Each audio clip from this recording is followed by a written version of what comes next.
ഇതിൽ നിന്ന് വ്യത്യസ്തമായ ഒരു കാര്യവും കൂടിയാണ് എനിക്ക് പറയാനുള്ളത്. അയോധ്യയിലെ ഭൂമി തർക്കത്തെ തുടർന്നുടലെടുത്ത കേസിലെ അന്തിമ വിധി പ്രസ്താവിക്കുമ്പോൾ 1949 ഡിസംബർ 22 രാത്രി തർക്കഭൂമിയിൽ രാമവിഗ്രഹം സ്ഥാപിച്ചത് ആസൂത്രിത നടപടിയായിരുന്നു എന്നാണ് സുപ്രീം കോടതി പറഞ്ഞത്. 1992 ഡിസംബർ 6 ബാബറി മസ്ജിദ് പൊളിച്ച നടപടിയെ നിയമവാഴ്ചയുടെ കടുത്ത ലംഘനം എന്നാണ് കഴിഞ്ഞ നവംബർ 9 വിധി പ്രസ്താവത്തിൽ സുപ്രീം കോടതി വിശേഷിപ്പിച്ചത്. കടുത്ത നിയമലംഘനമെന്ന് രാജ്യത്തെ പരമോന്നത കോടതി തന്നെ വിശേഷിപ്പിച്ച സംഭവമാണ് ബാബറി മസ്ജിദ് ധ്വംസനം. മസ്ജിദ് തകർക്കുന്നതിന് മുന്നോടിയായി നടത്തിയ രഥയാത്ര, അതിന് നേതൃത്വം നൽകിയവർ, അവരുടെ സഹായികൾ, കർസേവയ്ക്ക് ആഹ്വാനം ചെയ്തവർ, അതിനൊക്കെ ആളും അർത്ഥവും പ്രദാനം ചെയ്ത സംഘടനകൾ, ആ ഘട്ടത്തിൽ തങ്ങളെ തടയാൻ കോടതി ആരാണ് എന്ന് ചോദിച്ചവർ എന്നിങ്ങനെ ആ കടുത്ത നിയമലംഘനത്തിന് ഉത്തരവാദികൾ നമ്മുടെ കൺമുന്നിലുണ്ട്. അത്തരം കുറ്റവാളികൾ ശിക്ഷിക്കപ്പെടാതിരിക്കുന്നത് ദൗർഭാഗ്യകരമാണ്. ഇന്ത്യൻ മതനിരപേക്ഷതയെ കൊലപ്പെടുത്താൻ ശ്രമിച്ചതിനുള്ള ശിക്ഷ അവരർഹിക്കുന്നു.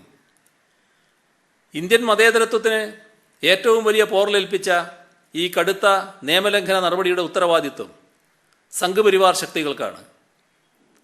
അതിലേക്ക് നയിച്ച സംഭവങ്ങൾക്ക് കാരണമായതിൻ്റെയും ഒത്താശ ചെയ്തു കൊടുത്തതിൻ്റെയും അനുകൂലമായ സാഹചര്യങ്ങൾ സൃഷ്ടിച്ചതിൻ്റെയും ഉത്തരവാദിത്വം കോൺഗ്രസിനും ചങ്ങാതിമാർക്കുമാണ്.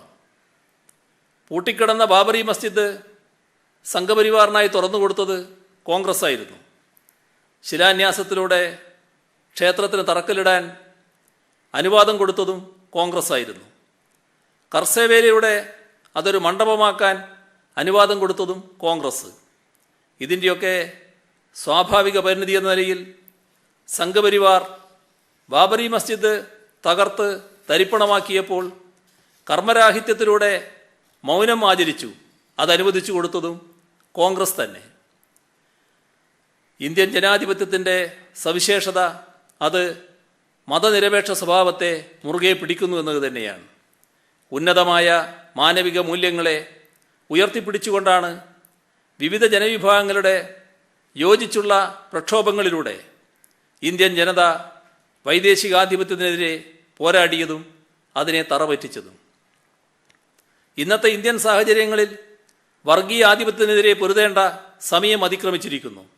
അത് നമ്മുടെ ജനാധിപത്യത്തെയും മതനിരപേക്ഷതയെയും സംരക്ഷിക്കുന്നതിന് ഒഴിച്ചുകൂടാനാവാത്തതാണ്.